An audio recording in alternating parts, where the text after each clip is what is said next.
All right, what's happening, y'all? It's your boy Rico from Street School is coming with another training camp breakdown for your 2023 Washington Commanders. Today is day 7, and today was a really funny day, man. We had the refs there. We had Eric Bieniemy yelling at everybody, including the refs. It doesn't matter who you are. No one is safe from getting yelled at from Eric Bieniemy. Terry McLaurin, Curtis Samuel, faces of franchises, the Zebras. Nobody is safe from Eric Bieniemy's reign of tyranny when it comes to making sure there's perfection out there on that field. And then, of course, with every training camp breakdown that I do, we're going position group by position group. We start with the coaches, we do injury updates, then we talk quarterback, then running backs, then wide receivers, all the way down to the DBs and even special teams. And we're going to do an update today as well as far as like the kick return competition, punt return competition, who are some of the names that are being mentioned and all of that type of stuff. So y'all already know how these videos go. If you've been tuning in every day for all of the training camp breakdowns, you already know. And then also today was another padded practice. Like I already told y'all, Tuesday and Wednesday and Friday are padded, but tomorrow as in Thursday is not. Just to go ahead and give you a heads up. And again, these padded practices are more fun. It's like a better, more realistic look at who's pretenders and who are real contenders, because without the pads, things get a little weird, and some position groups have an advantage over others depending on what drills you're doing or whatever's going on. So with the pads back out there, it's absolutely beautiful. But of course, due to the NFLPA rules and all that type of stuff, they can't have pads every day, so that's why they're gonna take a day off Thursday, but then they'll be right back Friday with the pads. Yeah, man, before we dive into this video, because it looks like this one's probably gonna be one of the longer ones, I'm ready though. I'm super excited. Make sure you stiff arm that like button, stiff arm the subscription button, and stiff arm the bell next to that subscription button so you get notification each and every time I release these informative and opinionated videos. Of course, as always, I'm gonna tell y'all, I'm coming with these daily training camp updates. One video is gonna be all of the clips from practice that I can get my hands on, and then the next video are all of my training camp breakdowns, like this video right here where we go position group by position group. Of course, I'm still working on the film sessions for the rookie class. I'm hoping to get all of that done by week 1. Hopefully when we get a little bit of downtime from the Commanders, I'll have some days to work on that. I also want to start getting some live streams going again, especially opening up the phone lines for y'all to call in, voice your opinions, ask whatever questions you may have, all of that type of stuff. So stay tuned for all of the content, man. Any breaking news that happens, I got y'all. Without further ado, let's get it. You tell your family you're gonna be a commander.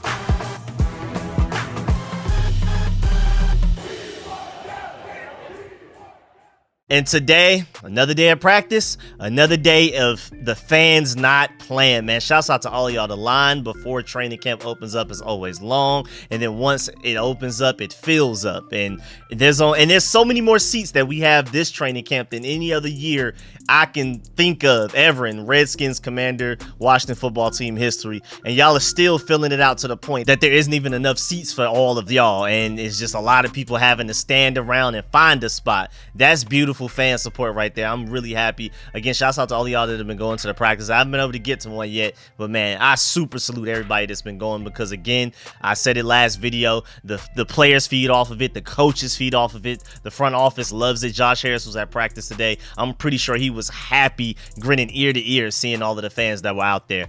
Also, just to let you know, shouts out to my boy Tailgate Ted on Twitter. Make sure you follow him. Great follow for Commanders information and updates and all that type of stuff. He tweeted, if you're coming out to Commanders practice this week, bring a new toy with you to donate to Toys for Tots USA. So when you go to the practice, they have a few boxes for you to donate your toys and things like that. So I wanted to make sure that message got out there, because I don't think this message was seen by a lot of people. So I'm gonna use my platform to do whatever I can do to help with a cause like that. So man, make sure y'all go, if you're going to the practices, take some good toys with you, man. Also, with it being training camp day 7, the refs are here, which was really interesting. And not only were the refs there, but it was an entire officiating crew.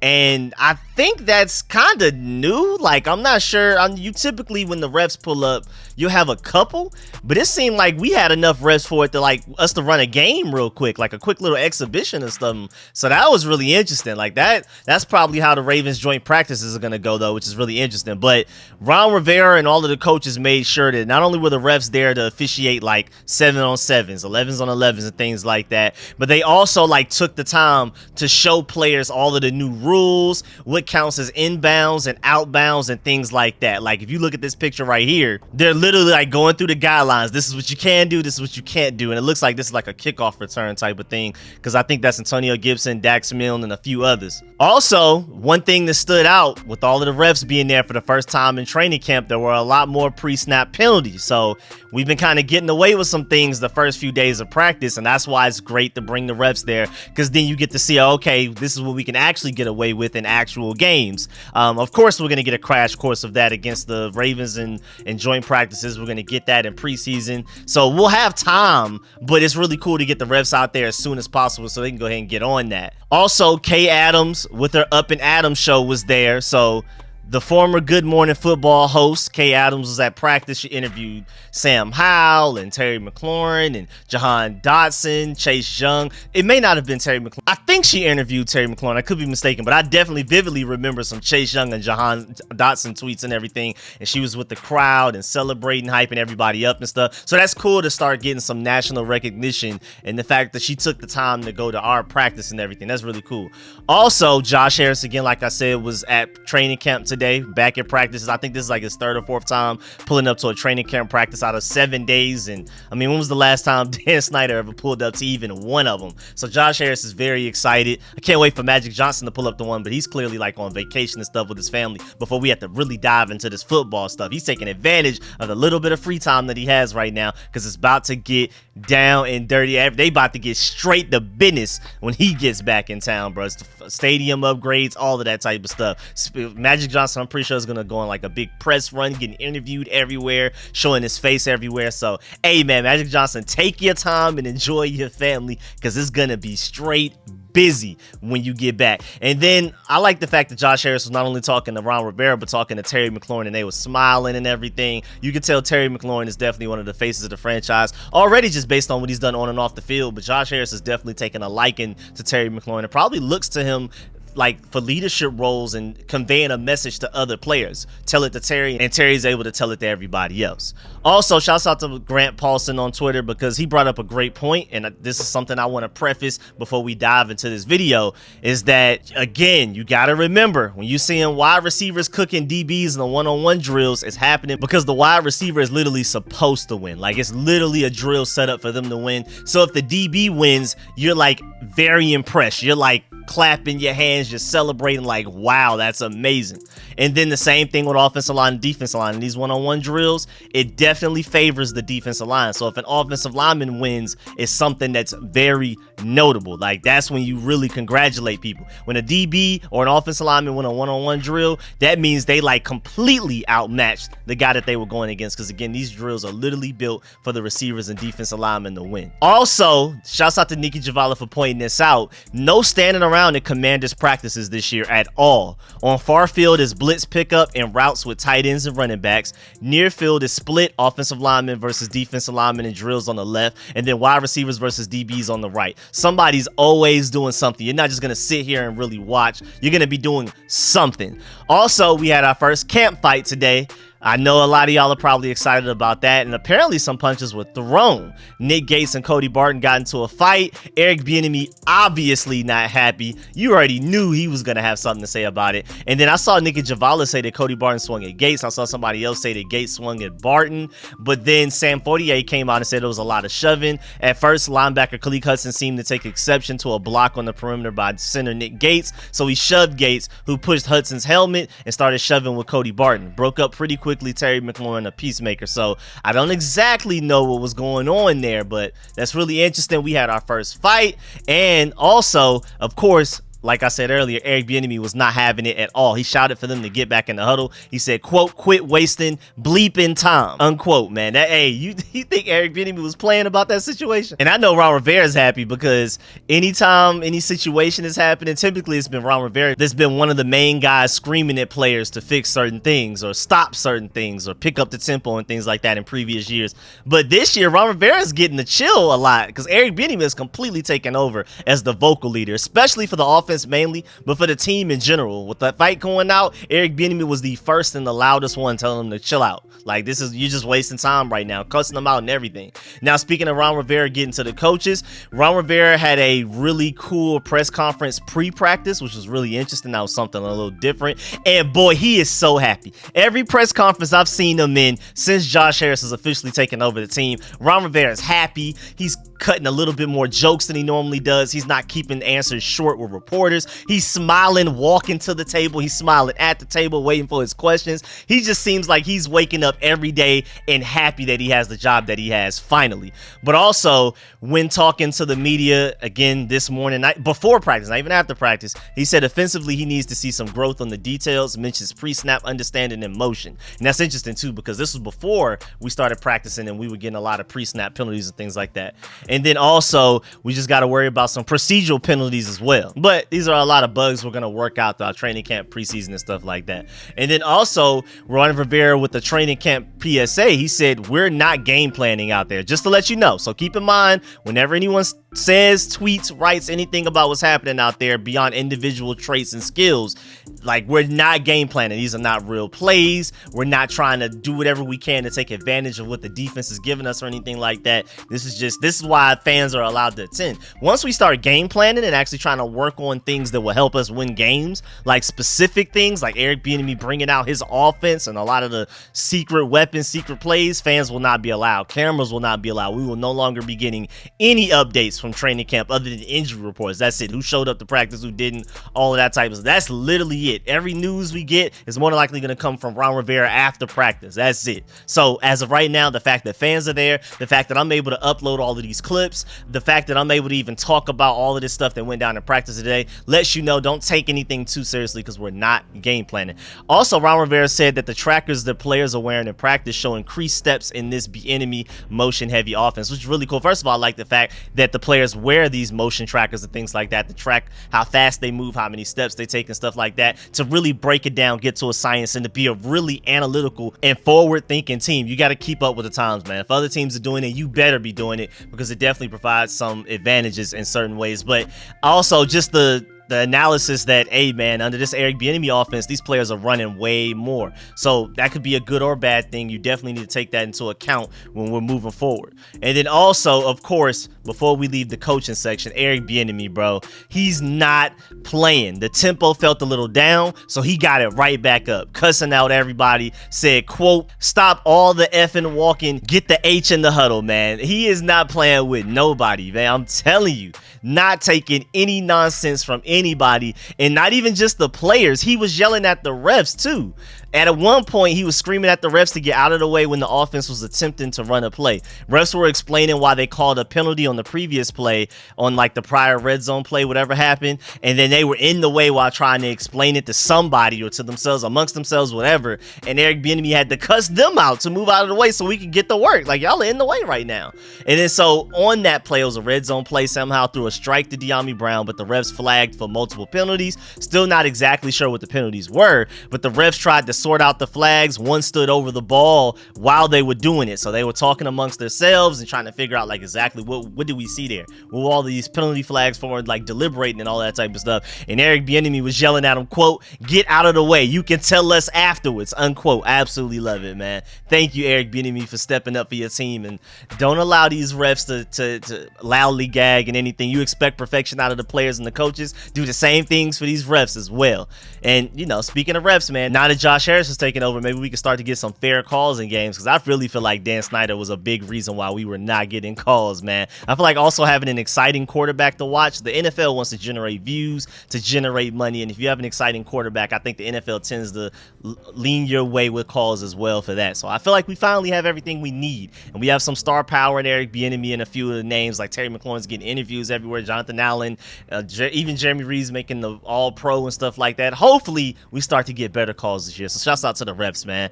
Also, at one point, Eric Bieniemy made them run a play over, and it was a successful play too. Like, Sam Howell threw a completion to Jahan Dotson for a touchdown. Of course, great footwork. Jahan Dotson giving everybody a route running clinic. But Eric Bieniemy wanted them to run the play again to show how that he could have went with a different option in that scenario. Like, great that you were able to successfully get the ball to Jahan Dotson, but this guy was open as well. So I just want to kind of want you to keep that in mind, that you have multiple options here, and I want you to go through the motions of, okay, also think about this guy as well, just in case if they take Jahan Dotson out of the play. Don't just go with your potentially primary read if that was Sam Howell's read. I'm just kind of guessing and inferring information at this point, but I love the fact that Eric Bieniemy again is willing to go through every piece of detail step by step. Doesn't matter how small the detail, he wants to get it down. He wants it to become second nature and muscle memory. So they ran that play again even after it was successful, because Eric Bieniemy has been known to make people run plays again and start all the way over when they mess up. But even after a successful play, he wants them to run it again just to see what else they could have done potentially, and how you can have multiple right answers. I mean, football in general isn't just one right answer. There's always multiple right answers, usually, most plays, and I'm glad that Eric Bieniemy is making sure that Sam Howell's aware of that.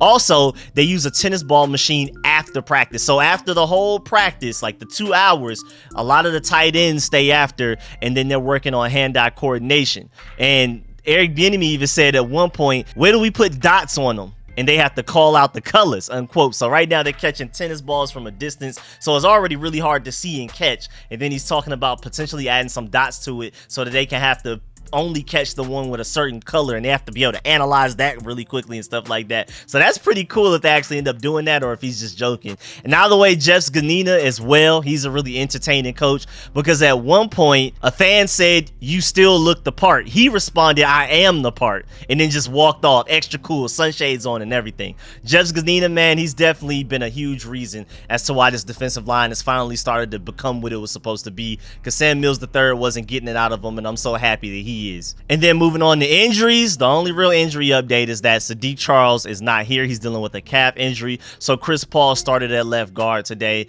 and it's just like, golly, man, again, like it's almost like you kind of expected. This man is extremely injury ridden, man. Coming out of the draft, I mean, he was one of the most talented players in it, and the reason he went so late in the draft was because of off the field concerns. And then now, since he's been in the NFL, no off the field concerns, but can you even stay healthy to stay on the field for those concerns? So hey, man, I'm not surprised. He's been dealing with injuries this entire time. It seemed like he was relatively healthy at LSU. I don't know what happened when he got to the NFL, because it always seems like it's some petty injury that just always sneaks up on him. It could be something different every time. It's not even necessarily the exact same thing every time. It's just so ridiculous. And at this point, I don't even want to like depend on him. Even if somehow he came back and we're fully healthy for the rest of this offseason, how long can we depend on him to stay healthy throughout the regular season? So I don't even want to depend on him. And then on top of that, if it takes him forever to get back healthy, he may lose that starting spot to Chris Paul.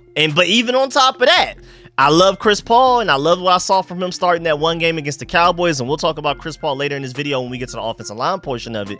And he's been looking good, but at the same time, I don't want to put all of my eggs in that basket as well. So I think we definitely should consider looking at Dalton Risner. I mean, at one point, he did go talk to the Vikings, and then he ended up leaving without signing. So, man, maybe we want to look into that, potentially signing Dalton Risner as a free agent. I don't know. Also, I mean, I guess technically an injury update, but not a real one. Kendall Fuller, from everything I've heard, is still fully healthy and good to go, but he just kind of got a rest day today, which I'm not mad at, because that gives Emmanuel Forbes, Benjamin St-Juste, and Quan Martin more reps at the position. So I'm not mad at that at all. That would allow Benjamin St-Juste to be purely outside, Emmanuel Forbes purely outside, and then Quan Martin gets to run with the starters more often at starting slot corner. So that's cool with me, man. Take your rest day, whatever you need. Kendall Fuller is one of the elder statesmen of the team, so I'm not surprised. Now moving on to quarterback, in the first rounds of 11 on 11s, the first team offense was going against the first team defense. That's pretty much what they did for the majority of the day. Yesterday, last practice, they were doing first team offense versus second team defense, and then vice versa, first team defense versus second team offense.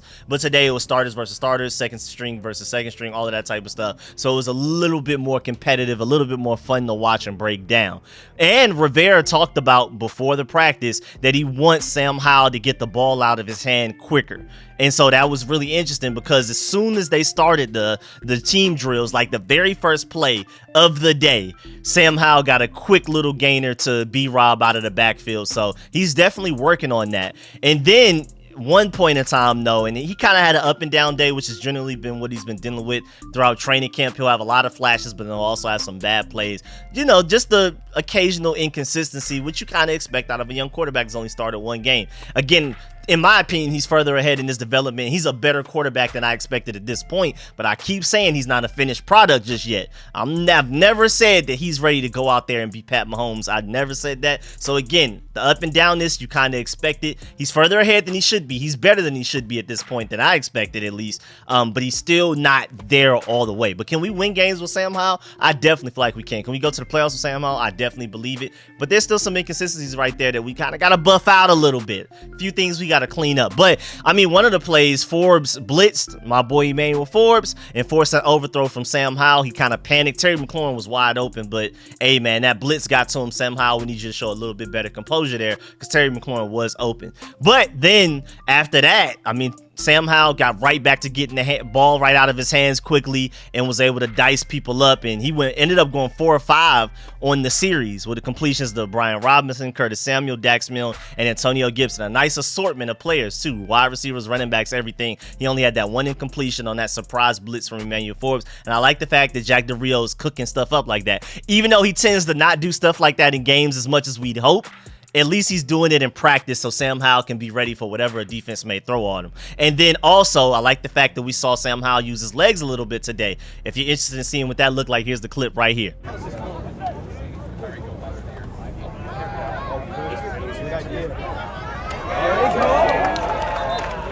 And then a little later, Sam Howell missed Terry McLaurin in the corner of the end zone. Terry McLaurin was open enough for it to end up being a touchdown, but the accuracy was a little off. Again, an up and down day. He had some plays where the accuracy was pinpoint perfect, and then there was some plays where it was just like, come on, dog, type of thing.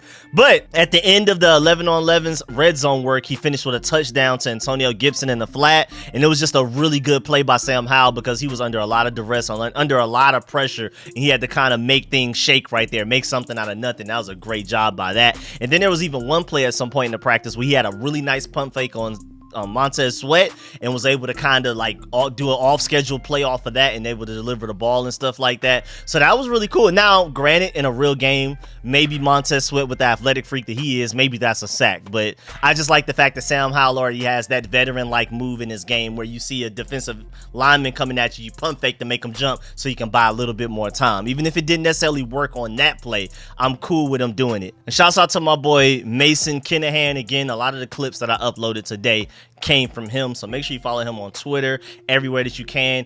He talked about like his breakdown of what happened today, and I feel like his synopsis of what Sam Howell did today was a great one. Exact quote: "For the most part, Sam Howell has played the same all week.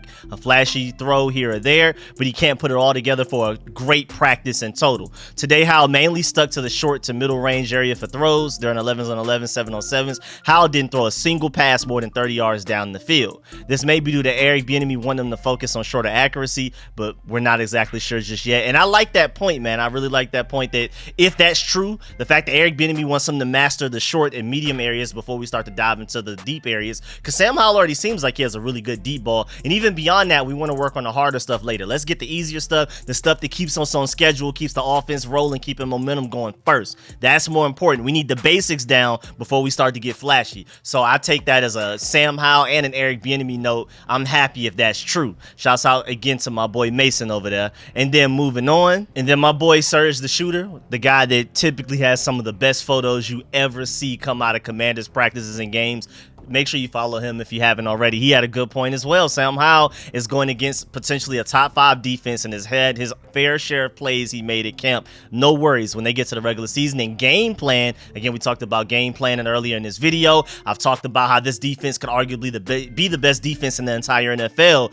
I mean, just to add all of that together, it's like you kind of understand what Sam Howell's going through, and I'm expecting him that by the time we get to the regular season to go from playing on all Madden to somewhat of like an easier mode, because this is one of the best defenses in the NFL, and we're not game planning for arguably the best defense in the NFL. We're just letting Sam Howell go out there raw, and we're just trying to improve certain things like technique, decision-making, accuracy, and things like that. Once we get to the regular season, I think it's not much to worry about. But yeah, back to Serge the Shooter. He said when they get to the regular season and game plan week to week for the opposing team's weaknesses, he'll be good. Like, he'll be straight, and I completely agree. So a lot of the problems you hear that Sam Howell's having right now, don't worry about it. Again, he hasn't been perfect, and I'm not even exactly sure if you can say say he's been great. He's had great moments. He's balled out at times. Like, again, one of the series he went 4 for 5, and just, I mean, the only incompletion was because of when he panicked when Emmanuel Forbes caught him off guard with a blitz. So he has his moments and stretches. It's not even just like flashes. There's stretches of greatness, but he hasn't just had a completely great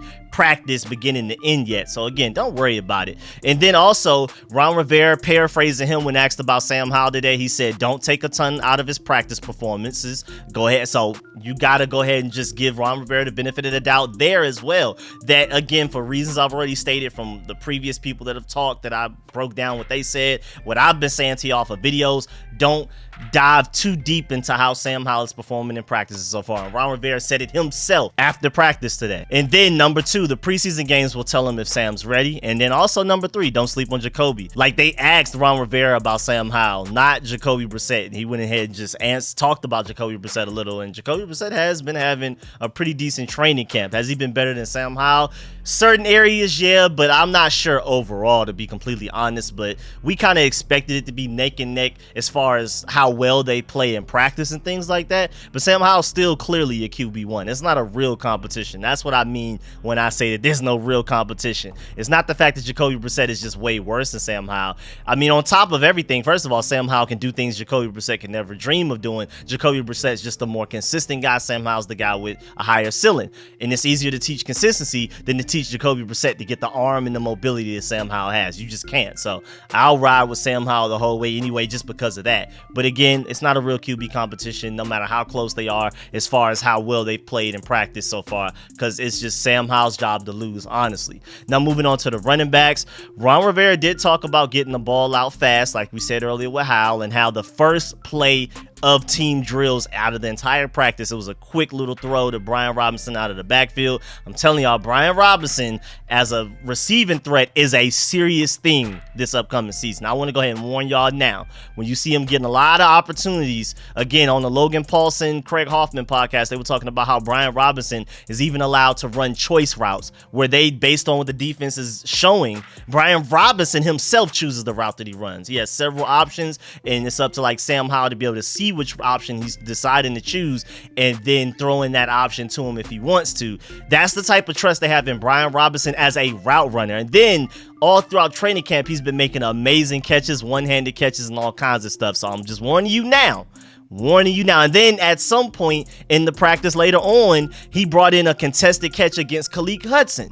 And Khaleke Hudson's been having really good coverage against a lot of players, making a lot of plays and stuff like that, having a really good training camp. But Brian Robinson has turned into a legitimate receiving threat. I'm just going to go and give you that right there. And don't forget about the fact that Brian Robinson is still that guy in between the tackles, and he had a huge run up the middle. Now, the offensive line had a lot to do with it, but how the way he burst through it, it was just like nobody looked like they wanted to tackle him because it's just Brian Robinson.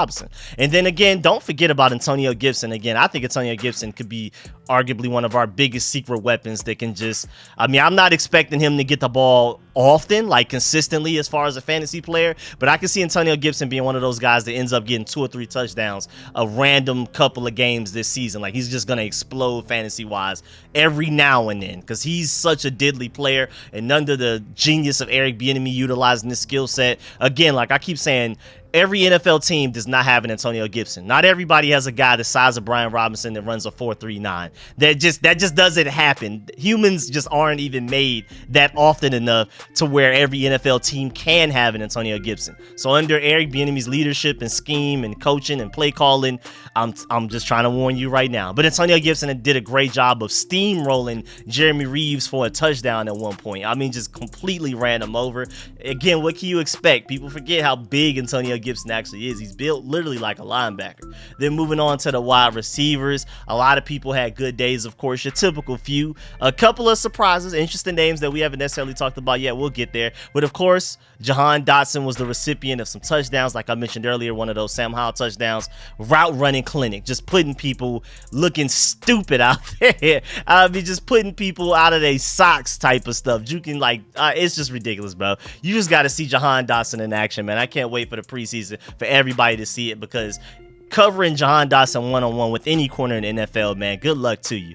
Also, Curtis Samuel, some great Curtis Samuel news today, a couple of them too. We have more than one Curtis Samuel update today. Wow.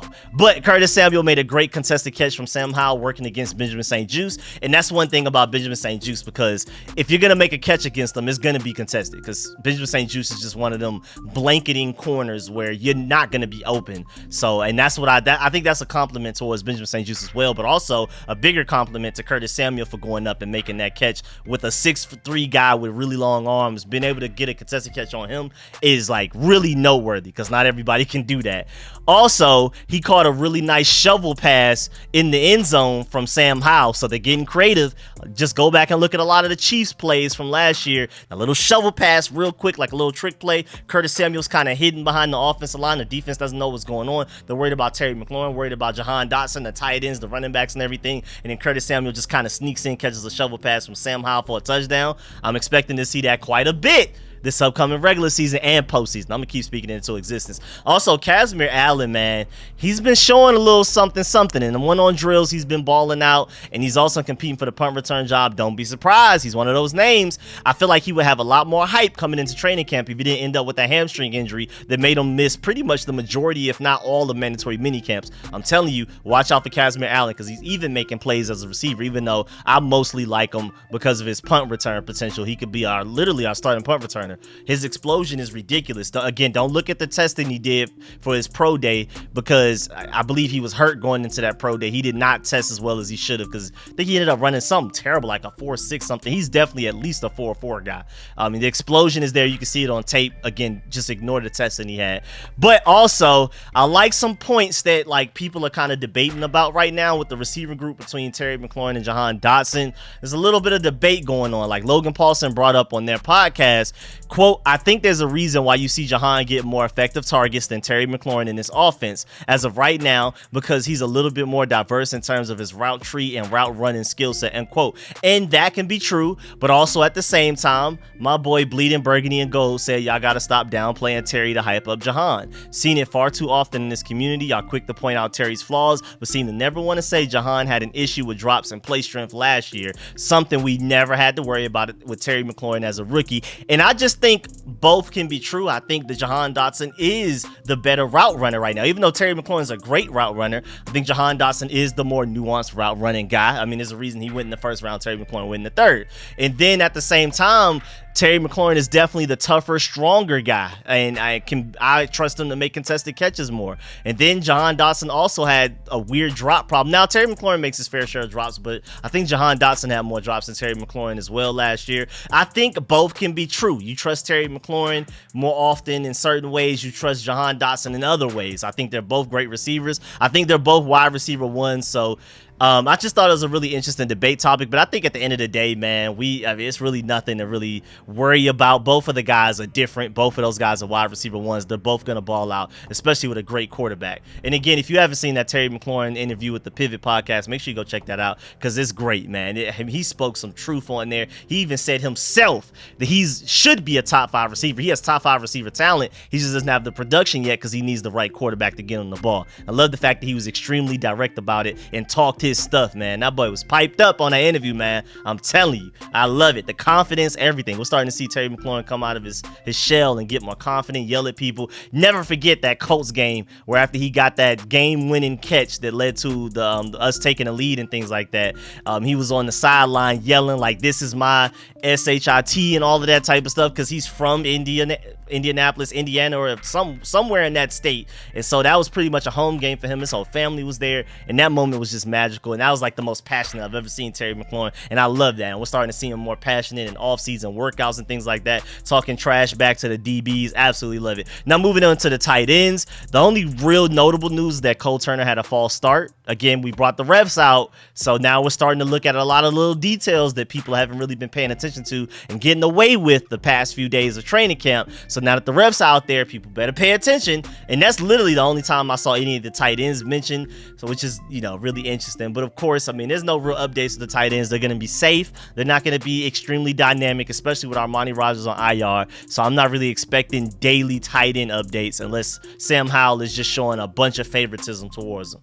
And then moving on to the offensive line, again, the Brian Robinson run that he had earlier that I mentioned earlier, that was a big hole created by the offensive line. The starting offensive line versus the starting defensive line opened up a big hole for Brian Robinson to run right through. And then again, to also compliment Brian Robinson, he ran through it with a lot of aggression and burst and speed, and it just looked like, whoo, nobody wanted to tackle that guy. But the offensive lineman pretty much parted the Red Sea right there.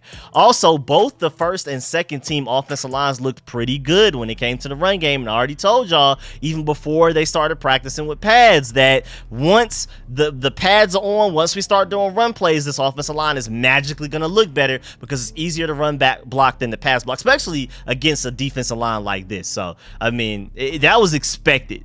But of course, they haven't been perfect. They haven't even necessarily been great, but they've been better since we've been running the ball as well. Also, Chris Rodriguez had another good run as well, and he was untouched through the middle of the defense for a while. Offensive line not playing. Also, again, like I mentioned earlier, Chris Paul is running with the ones with Sadiq Charles hurt. But even before Sadiq Charles got hurt, my boy Chris Paul was running with the ones anyway. They were kind of like splitting snaps with the ones. And now that Sadiq Charles is hurt, if Chris Paul shows out enough, it may be over with for Sadiq Charles, like I already talked about in the injury part of this video.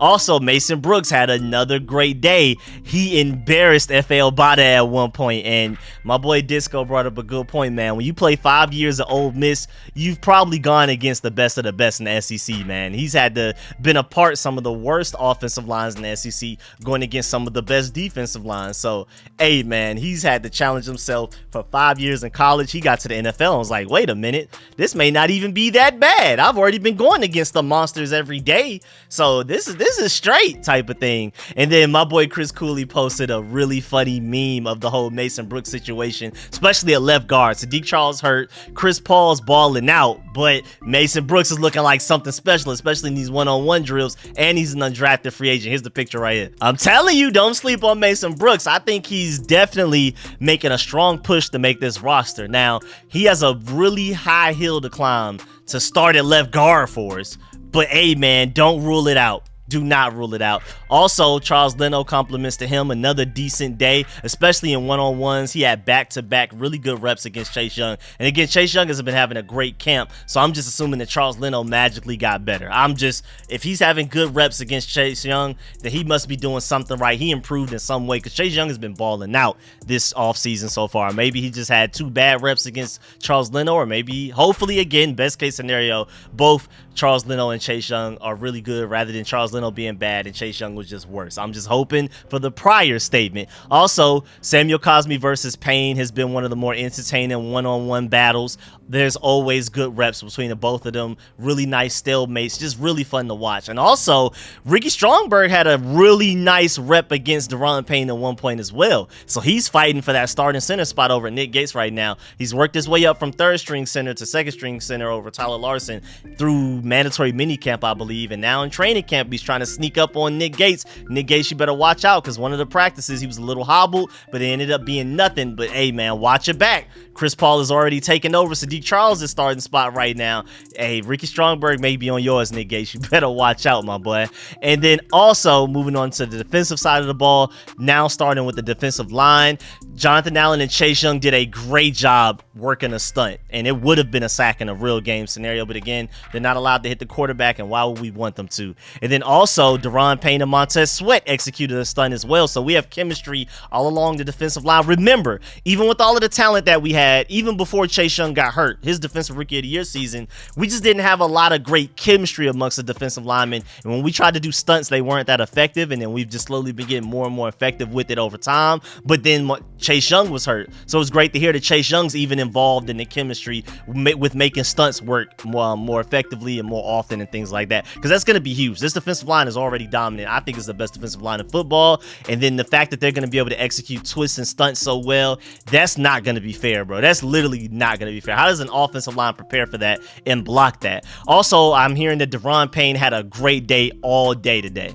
I mean, other than Ricky Strongbird's rep against him that one time in one-on-ones, and then a couple of reps by Samuel Cosme. For the most part, Deron Payne was eating, especially when it came to team drills. Like on this play, for example, Deron Payne definitely would have had a sack on this play if this was a real game. He completely destroyed Samuel Cosme. Here's the play right here.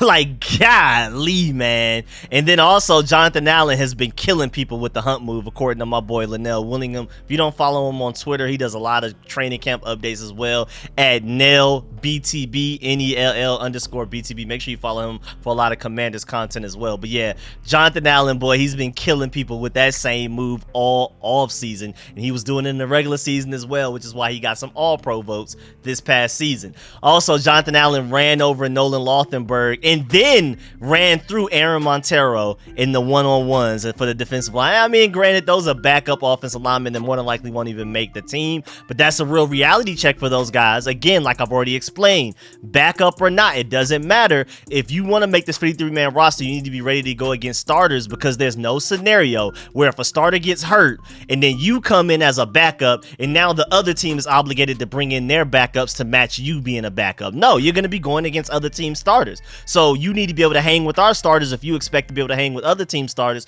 So I don't care if Jonathan Allen's going against Nolan Lothenberg and Aaron Montero. If they're not ready, they're just not ready. And you're not making the team plain blank, period. Don't care what's going on. I don't care if you're going against Jonathan Allen, Deron Payne. You better show up and show out, because Samuel Cosme, Ricky Strongberg, and then to prove my point even more, undrafted free agent Mason Brooks is out here making plays against everybody. You better step up.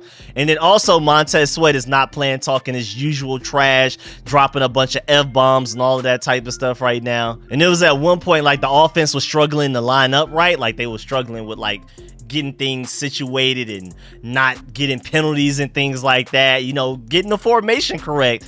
And Montez Sweat was clearly frustrated. He started cussing them out, and then once they finally got lined up right, he was like, y'all got it now, like type of thing. And I love that, man. Montez Sweat and Chase Young keep the pressure on the offense, man. Keep talking that trash, talking crazy. Whenever they double team you, talk trash about that, all of that type of stuff. Oh, this guy needs help type. I love that stuff, man. I love the trash talk from Montez Sweat and Chase Young. I need them mic'd up, please, for some training camp practices. And then also David Bada blew up a run play, and the whole defense celebrated it, so he's making some noise. And David Bada is always one of those guys in the offseason that's making plays, and I'm hoping it can translate to some games. I would love for him to be a part of the rotation. He's a really good player. And then Andre Jones, that final draft pick of this 2023 draft, a second day of making some good plays. He had a really good spin move against Cornelius Lucas today. Hey, man, I'm not a big Andre Jones fan, I can admit it, but he's put together 2 really good days of training camp so far. Hey, man, that's notable, because I know technically Cornelius Lucas is our backup tackle, but he started a lot of games for us and has played well against other teams starting defensive linemen. So Andre Jones is making good plays against him. Maybe a little noteworthy. I mean, maybe he's surprising us, and we just don't know that he has more talent than I thought he did. I'm not a big fan, but if he keeps making plays, you know, you can't argue with facts. You can't argue with production at all. If he's making plays, let's get it, Andre Jones. Let's do it. And then moving on to the linebackers, Jamin Davis' whole situation, I'm just going to ignore it. I don't even want to acknowledge it anymore until we get any confirmed updates. But man, he looked really good today. He had multiple run stops, including this one right here, man.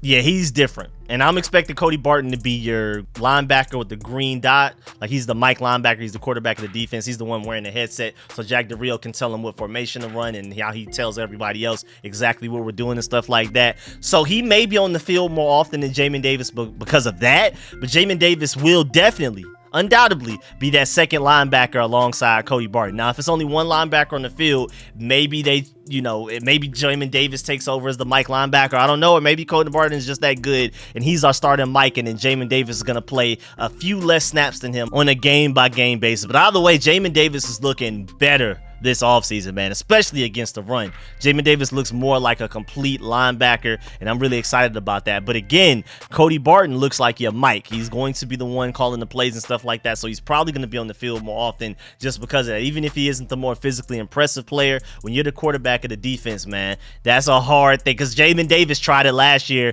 and he was better than I expected, but it just seemed like he was moving less and thinking more, and he just definitely wasn't as good as he was supposed to be. He's way better without having to think as much. Just let him play will linebacker and get to work. But yeah, man, Cody Barton has been, man, he's been doing his thing, bro. So far in training camp, bro, he's been stepping up big time, especially today. He made a tackle for loss yesterday, I think against Brian Robinson, and then today he obliterated Curtis Samuel shy of the goal line, like right there, almost about to get in. Cody Barton made the stop himself. And then, I mean, he made all kinds of other plays. He's been filling in run lanes very well so far, like completely staying with his gap discipline and stuff like that, which is a lot of the things that he improved on mightily last year for the Seahawks, because the first few games last year for the Seahawks, he was awful. He was almost unplayable. It was to a certain point they actually benched him. And then at some point he came back. I don't remember if it was for injury or whatever, but they gave him another chance. And then he's finally started to just get it. I don't know. With the gap discipline, filling in the right run lanes and things like that, his ability to stop the run, to recognize what an offense is doing, being more proactive and reactive, mightily improved towards the end of the season for the Seahawks. And it seems like he's carrying that on for the Commanders. So it sounds like we could be pretty optimistic about Cody Barton's development. He sounds like we have a really solid linebacker group right now, because Khaleke Hudson, for him to be your third best linebacker, that's pretty good, because he's been having a really good camp. As long as he stays healthy, man, especially with the cheap contract that he has, man, I'm expecting great things out of him. And then moving on to the DB, starting with Cam Curl, he's been making play after play, day after day after day after day. And today, man, he completely ate up a screen and completely recognized it. It was just absolutely beautiful. Like Terry McLaurin had some type of screen jet sweep kind of thing, and Cameron Curl read it perfectly and made the stop. If you want to see it, here's the clip right here, man.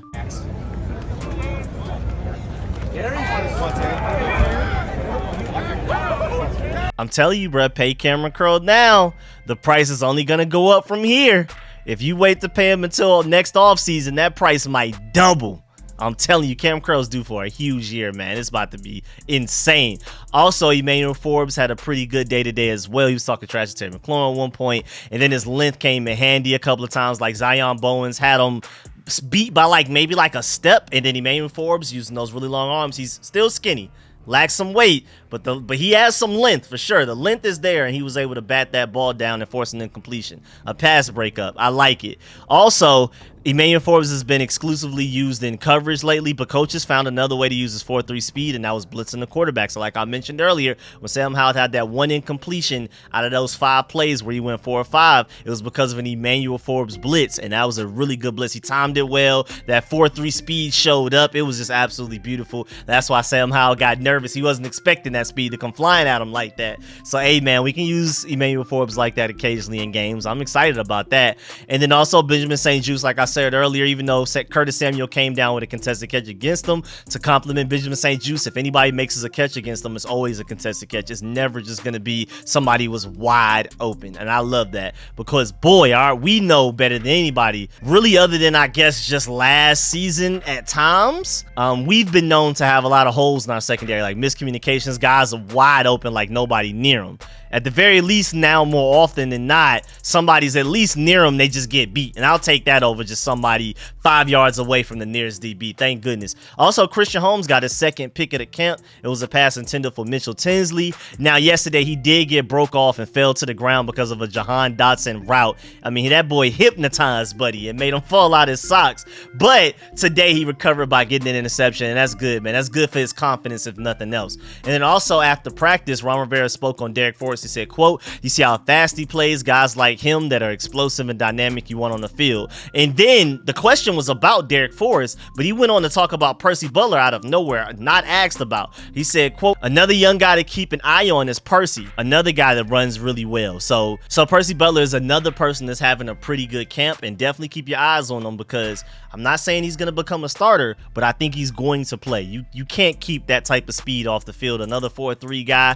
And I mean, once he catches up mentally, once he develops IQ wise and awareness, it's the sky's the limit for a guy like that. Him and Derek Forrest are the speedy, athletic freaks that we have in that secondary. I mean, Cameron Curl, love him, but not an athlete. Kendall Fuller, love him, not an athlete. Benjamin St. Juice is really long and has great change of directions, but he's not fast. But Tariq Castro-Fields, Emmanuel Forbes, and then, I mean, Quan Martin's explosion, and then, again, Percy Butler and Derek Forrest, those are your speed demons. Those are your guys that have crazy makeup speed, and you just like, how did they even get there that fast? Those are your guys, and it's all mental with them as far as how effective they can be. And once the mental part catches up to the physical part, it's really over with for other teams, man, I'm telling you. And then lastly, special teams wise, the Commanders did practice a little bit longer today, but afterwards they had a kickoff period, and then Antonio Gibson, Byron Pringle, Casimir Allen, and Dax Milne were your kick returners in that drill right there. And then in the punt returner mix, you had Jahan Dotson, Casimir Allen, Mitchell Tinsley, and Dax Milne. So that's an interesting group for both groups right there. So I'm gonna keep y'all updated on this kicking competition. Also, when the field goal unit came on, Chase Young to Joey Sly, quote, "We can win the game right now. The crowd going crazy," unquote. Like, he tried to simulate it as if like it was a real game scenario, and like, man, you gotta make this kick because this could be like a game winner type of thing, trying to get him into the habit of kicking kicks that matter and things like that. But then the snap was botched and Joey Sly didn't even get the kick off, so kind of ruined the whole like momentum and stuff like that. They had to redo it, and so that just, you know, that was a funny thing I wanted to make sure I added in there. All of that momentum, all of the hype, crowd going crazy, and then botch snap and things like that. I don't exactly know whose fault it was, but we got to clean that up and get that together because that's embarrassing in an actual game that matters in the win or loss column.